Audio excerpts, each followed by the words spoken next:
Today's True Scary Story has a huge trigger warning. It deals with things that rhyme with schmurder and schmuicide. It is very sad and very scary. Make sure you stay till the end of the story because there is a twist at the end of the story. Also, if you want to send me your true scary story, the email is in my bio. Okay, let's get started. Today's submitter's name is Celestia. Celestia did say that I could tag her, so I'm going to drop her tag in the description and she will be looking at all of the comments. May of 2016, her and her family moved into a home. At first, this home was incredibly lovely. They absolutely loved it. But after a while, they would find out that this home would be one of the worst things that had ever happened to them. I have to give you a little bit of information about the house because it's important to the story. So the house was green and white. It had a driveway that was gravel, even though they lived on a busy road that was pavement. The driveway led to the back of the house with a nice detached garage. Now the garage is very important to the story, so remember it. The yard was also off to the side and it was a decent sized yard. September 17th of 2016, Celestia, her mom, and her sister made an absolutely horrible discovery. Her stepdad had unalived himself by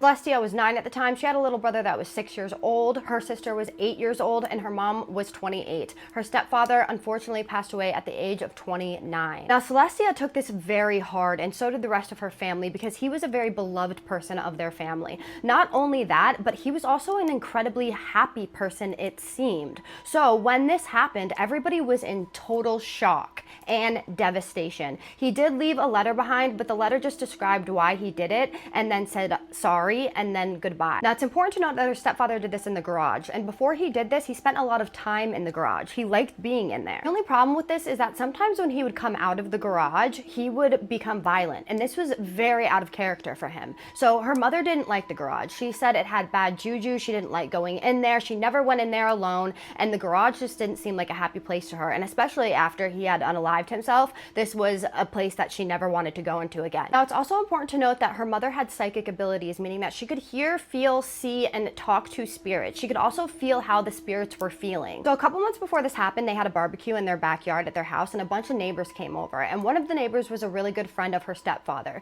And this neighbor she described as being really buff, strong, and like nothing scared this guy. So while this man was at their house, her stepdad asked him to do him a favor. He said, "Can you please run in the garage and grab something for me?" And the neighbor said, "Yeah, of course, I'll go in the garage and grab it for you." So he runs, he goes into the garage, and not even a minute later, he comes rushing out of the garage. He is absolutely hysterically crying, and he won't speak. He will not tell anybody what he saw or heard in the garage. He just says he's never going back there again. He goes home, and even after a few more visits of him coming over to see her stepfather when he would come to the house, he absolutely refused to go to the garage. Whatever he saw was so terrifying that it is unknown to this day what he saw. Fast forward to a couple months later, and her mom is actually in the garage and she is packing up boxes, so she has to be in the garage